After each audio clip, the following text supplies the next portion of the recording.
Wait, before you leave, I just saw you leaving there.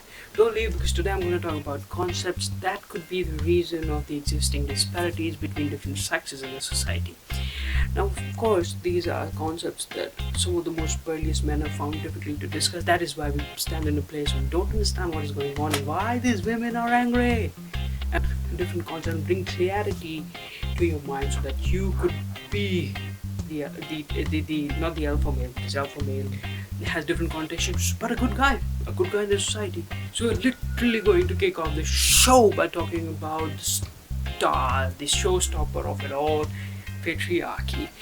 Patriarchy literally means the rule of the father, or patriarch, and originally it was meant to describe a specific type of male-dominated family.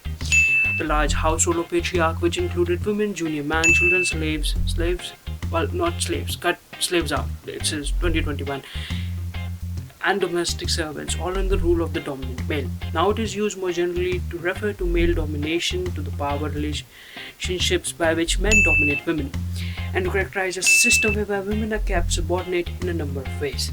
Now you might be thinking, hey man, when it's such a bad thing, how has it slipped down its way into different centuries? Well, there are reasons for it. For the longest time, men were in positions where they held venerable power, which meant that they could write history. And I mean, I'm not saying this, Kate Millett said it. Now, Kate Millett, in her theory, The Sexual Politics, talk about it much freely. Now, of course, for the life of mine, I'm going to quote what she has written from her book, because I just cannot memorize it. She says, the sexual politics, it refers to the power structured relationships arrangement whereby one group of persons is controlled by another. Power relations are established clearly between members of different groups and on the basis of race, caste, class, and sex. In social structures, oppression is inevitable, where one group dominates the other, where one group acquires a position of supremacy as a matter of birthright, while the other takes the subordinate position. And she further goes on to say the reason that this patriarchy has been holding on in society for so long is because, historically speaking, all institutions of power, military, finance, industry, government, and police, have been in male hands. See, I did research. So now you know the reason why patriarchy has been able to exist in society for so long, and it has wreaked a havoc on to the modern man who has done no wrong. I mean, I'm not saying every person hasn't done any wrong, but some of us, like us, look at me, I haven't done any wrong, but I still go through the wrecks it left in its way. Okay, the other concept that really need a lot of discussion and that I really want my bros to understand is sex and gender. A lot of discussion has already gone on to it, but there still seems to be a lot of ambiguity in people's minds, so I'm going to clear them up.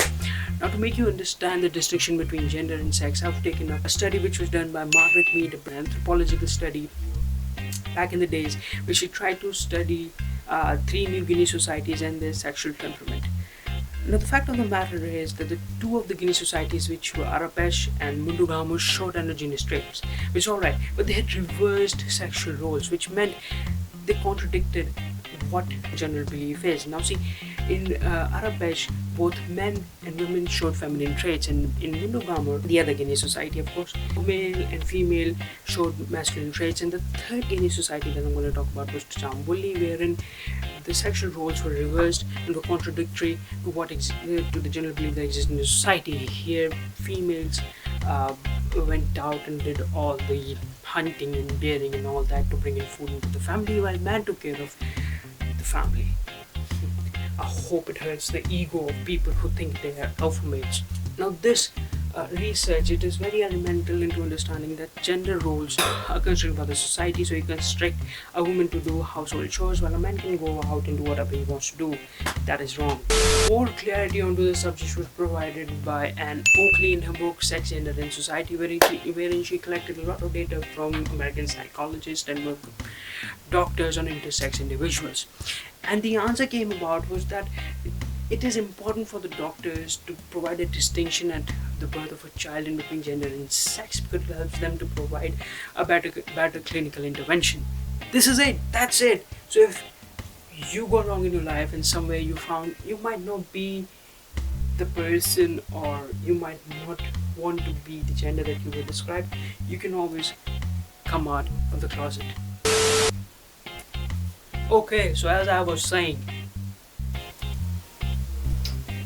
now It's always easy to stand in your room and talk about all these gathering principles. Why don't you actually tell people what to do so that they could end this existing patriarchy and bring equilibrium into the society? As much as I would like to contradict him, he has a point. As I always am.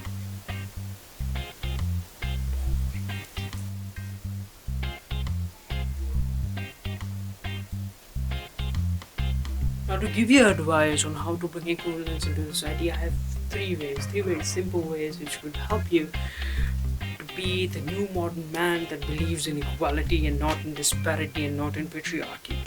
So the first one is do not by any chance involve in casual sexism.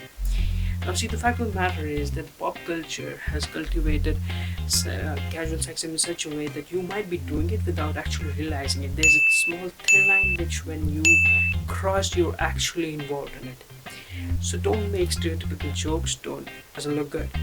The second of it is stop using pop culture as a reference to understand women. Now, see, pop culture, and of course, do not use the cues that Bollywood leaves you.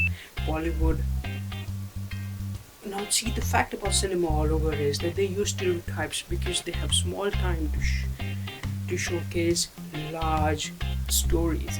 Hence, they would always rely on stereotype, which means that a Punjabi in an Indian movie would always be cheery and jolly, and a Parsi would always be sort of innocuous and skeptical about everything that goes on in the society.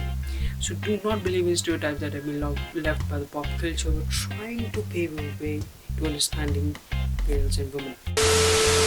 The third one is reinstating the sexual roles or the gender roles. Now, see, there are fixed works that we regard women to do and men to do. We have to break them. The only reason why your mom, your sister, or your girlfriend doesn't drive as well as you is because she hasn't had enough practice. This is a metaphor into a lot of things. So understand the fact that girls can do everything that a man does or man can do, and we have to break these barriers. I know these three things sound a little easy or a little nilly-willy, but they will help you.